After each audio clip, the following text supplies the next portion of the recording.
사도신경으로 신앙 고백하십니다.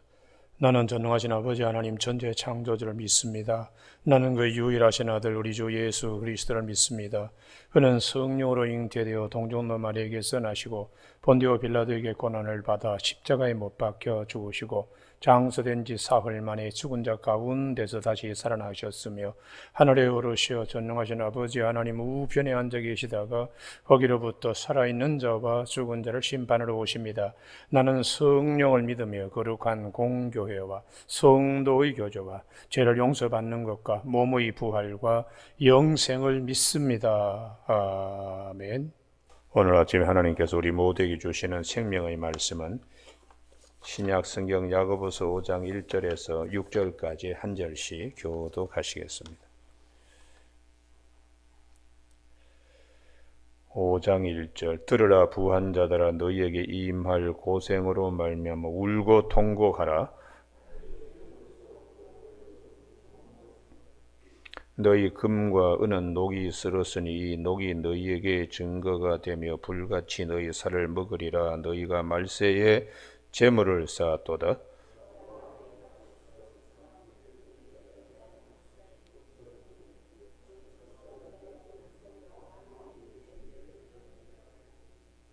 너희가 땅에서 사치하고 방종하여 살육의 날에 너희 마음을 살찌게 하였도다.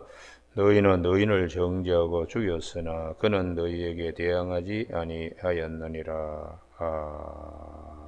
아멘. 3절 말씀에 너희 금과 은은 녹이 쓸었으니 이 녹이 너희에게 증거가 되며 불같이 너희 살을 먹으리라. 너희가 말세에 재물을 쌓았도다 하는 말씀 중심으로 재물을 쓸 줄 아는 부자라는 제목으로 말씀을 나누겠습니다. 우리가 상식적으로 부자라고 그러면 재물을 많이 가지고 있는 자를 부자라고 많이 합니다. 근데 성경은 그렇게 말씀하지 않습니다. 재물을 많이 쌓아두는 어리석은 부자와 재물을 쓸 줄 아는 지혜로운 부자, 이 두 종류의 부자가 있다고 성경은 말씀합니다. 우리가 이 자본주의에 관하여 여러 가지 많은 얘기들이 있습니다만 막스 베버라고 하는 사람은 자본주의의 정신은 프로테스탄트 윤리를 가지고 있어야 된다. 그의 유명한 저서가 프로테스탄트의 윤리와 자본주의 정신이라고 하는 책이 있습니다. 돈만 따라가는 자본주의가 되면 이건 참 아주 잘못되어가는 나라와 사회가 된다는, 돈만 쫓아가. 그러면 사람들이 먹고 죽든지 말든지 하여튼 음식에 하여튼 색깔을 타든 말든 돈만 그냥 벌면 된다. 이렇게 되면은 사회가 어떻게 되겠습니까? 그래서 경제를 추구하는데도 윤리가 있어야 된다. 경제 윤리를 굉장히 강조하고 있습니다. 그래서 성경은 일찍이 창세기 4장에 두 종류의 유형의 삶이 있다. 하나는 가인의 삶인데 가인은 얻음, 가지는 것. 그렇기 때문에 그는 하나님 앞에서도 인색해서 땅의 소산으로 하나님께 제사를 드렸다. 땅의 소산이 단수로 되어 있습니다. 갖고 있음, having, 소유 중심의 삶이 되니까 하나님 앞에도 인색한 겁니다. 그런데 이제 아벨은 그 형 가인과 다르게 아벨이 뜻이 허무입니다. 허무라고 그래서 없음, 갖지 아니함. 세상의 것을 소유하는 것보다 소유하지 않고 소유된 것을 어떻게 하면 기쁘게 쓸 수 있는가. 그걸 이제 아벨은 그 이름에서, 그렇으니까 형 가인은 해빙이라면 동생 아벨은 nothing, 아무것도 없다. 거무 그런 뜻을 가지고 있어요. 그래서 그는 양의 첫 새끼를 그 첫 새끼가 쌍수로 되어 있습니다. 쌍둥이가 태어난 거죠. 그것을 다 잡아서 하나님께 기름과 함께 드렸다고. 주어진 것을 어떻게 바라보느냐, 이건 대단히 중요하기 때문에 사회학자 에리 프롬이 사람은 두 가지 삶이 있다고요. 가인의 삶과 아벨의 삶과 같이 소유 중심의 삶을 택하는 사람이 있고 존재 중심의 삶을 택하는 사람. 그래서 그의 유명한 책이 소유냐 존재냐 하는 책입니다. 소유 중심의 삶은 끊임없이 소유해야 되니까 행복하지 못한 겁니다. 만족을 모르고 삽니다. 그러나 존재 중심의 삶은 내가 정말 행복한 것이 무엇인가, 복된 것이 무엇인가, 거기에 가치를 두고 살기 때문에 뭐 없다고 해서 그렇게 주눅들지 않고, 있다고 그래서 되게 교만하지 않고, 사람다운 삶을 에리 프롬은 존재 중심에 무게를 둘 때에 사람이 사람다운 모습으로 살아갈 수 있다고 그는 사회학자죠. 그분은 그렇게 얘기하고 있습니다. 그래서 오늘 본문에 야고보 사도는 굉장히 실천적인 믿음 생활을 강조하고 있는데, 그 중에 이제 특별히 돈을 모으기에만 급급한 어리석은 부자에 대하여 굉장히 공격적인 언어로 오늘 말씀을 하고 있습니다. 그래서 1절에 보시면 들으라 부한자들아, 대상이 이제 돈을 쓸 줄 모르고 모으기만 하는 부자들을 두고 말해요. 기독교는 부자들을 부정하는 것은 아닙니다. 쓸 줄 아는 부자가 되라는 거예요. 쓸 줄 아는 부자.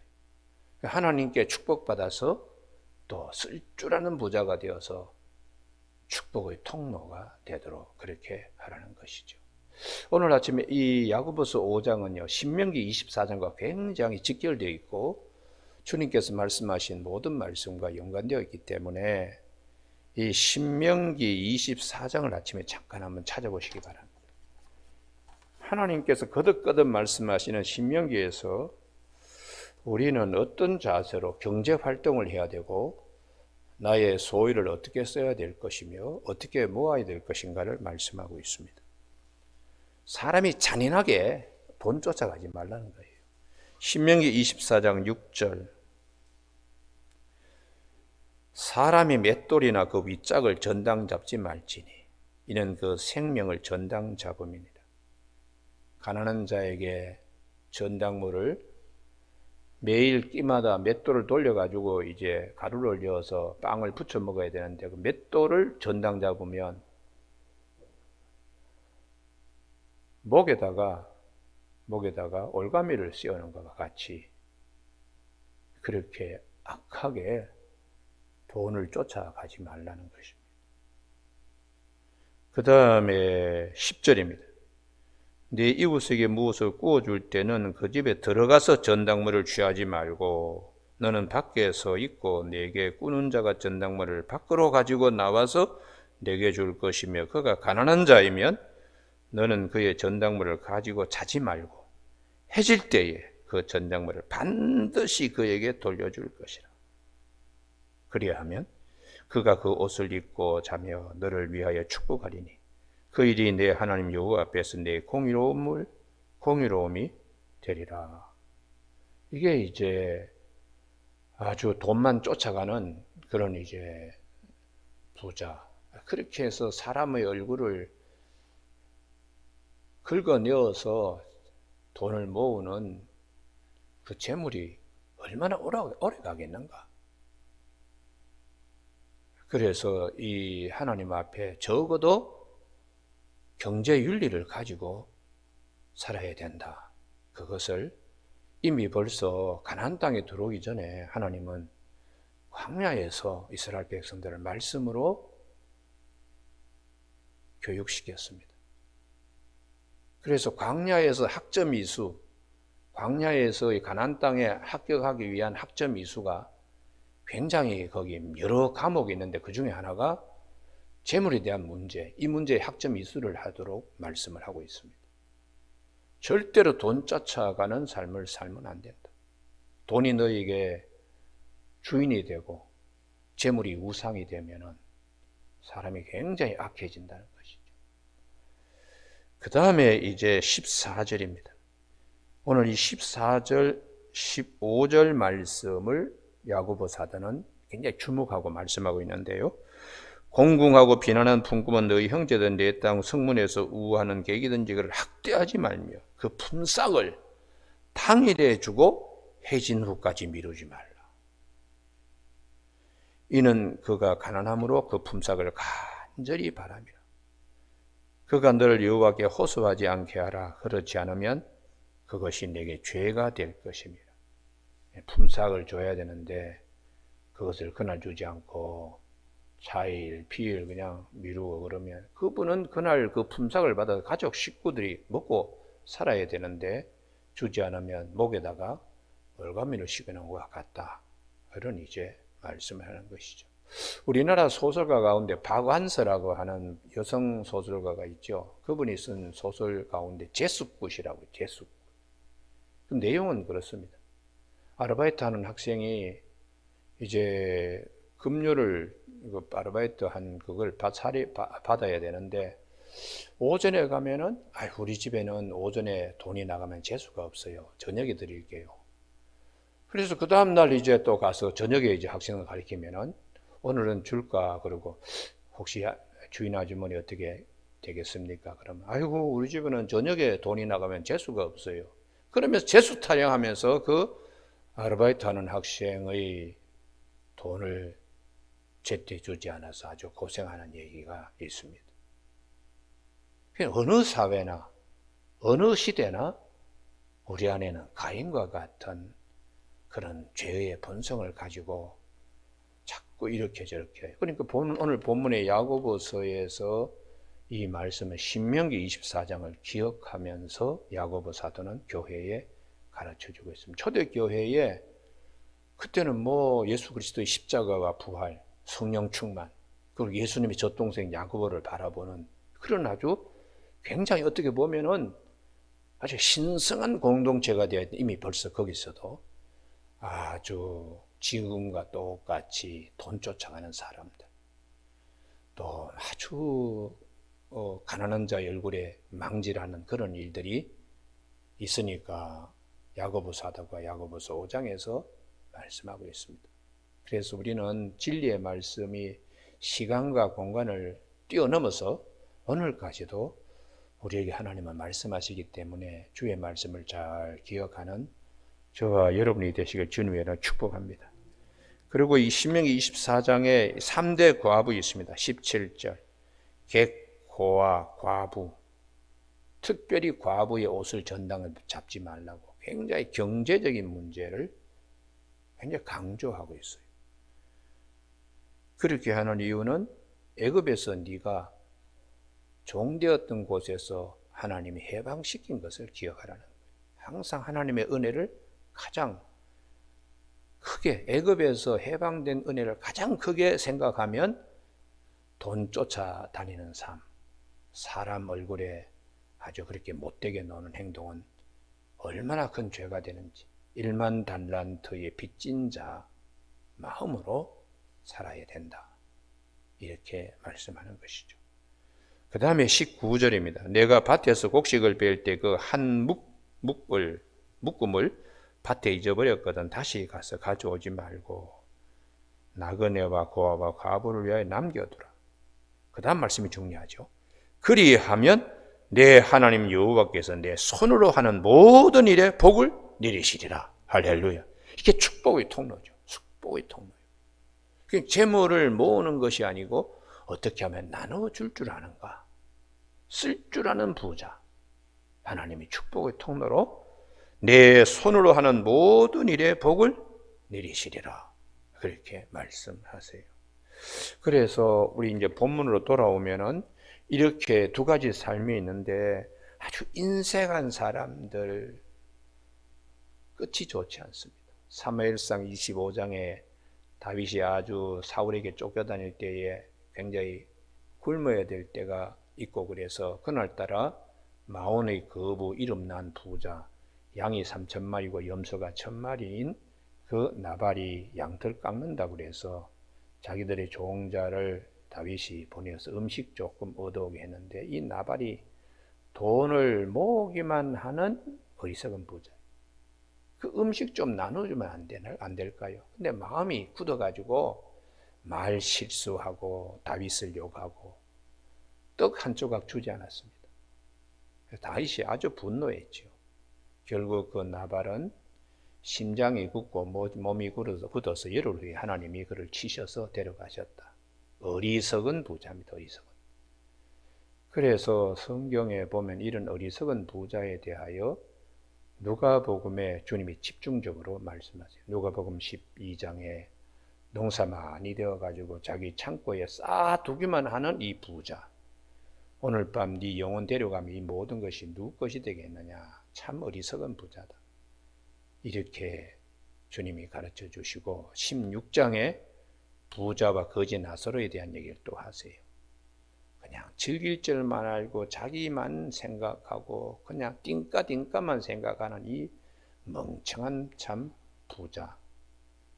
그 앞에 있는 거지 나사로 빵 한 조각 줄 수가 없었던가. 참 인색했다. 죽어서 지옥불에 가서 목이 타서 물 한 방울도 귀하게 참 먹지 못하는 그런 처지가 되었다고 그렇게 성경은 말씀해 주고 있습니다. 그래서 우리는 이 재물에 대하여 하나님이 나에게 주신 것, 이걸 선하게 하나님의 뜻으로 쓸 줄 아는 정말 복된 부자가 되어야 된다. 이것이 성경의 말씀입니다.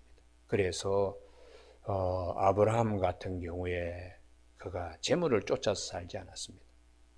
그는 창세기 14장에 남북연합전쟁에서 조카 롯을 포로된 자 곳에서 데리고 올 때에 그 모든 전리품들을 그는 하나도 갖지 않고 다 주고 말았어요.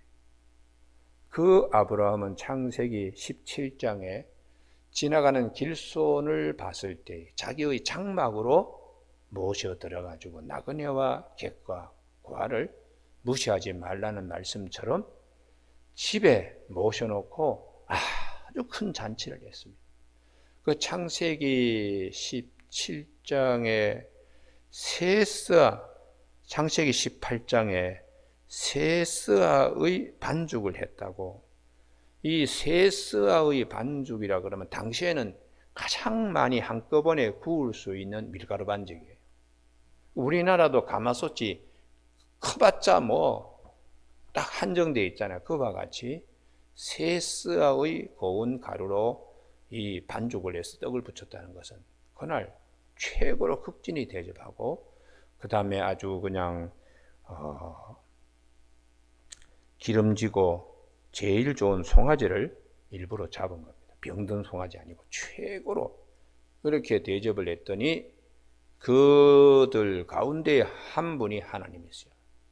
성육신을 하신 하나님이 아브라함에게 말씀을 하시고 축복하신 내용이 있습니다.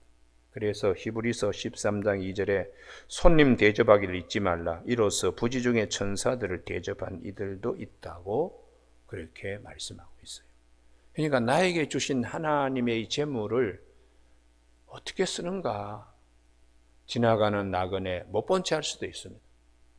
그러나 하나님께서 이 시간에 저분들을 대접하라고 주신 것이 아닐까 이러면서 쓸 줄 아는 부자라는 거예요. 쓸 줄 아는 부자예요.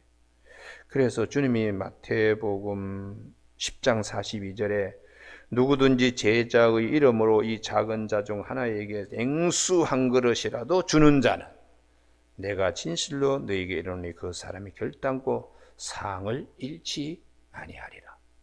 나눔, 섬김, 나에게 있는 것 냉수 한 사발이라도 대접하고 나눌 수 있는, 그러면 하늘의 상급이 크기 때문에 마태복음 6장 20절에서 너희를 위하여 보물을 하늘에 쌓아두라, 너희를 위하여 보물을 하늘에 쌓아두라 하는 것은 하나님이 나에게 주신 것을 선하게 쓰는 것입니다. 그래서 히브리서 13장 16절에 오직 선을 행함과 서로 나누어 주기를 잊지 말라.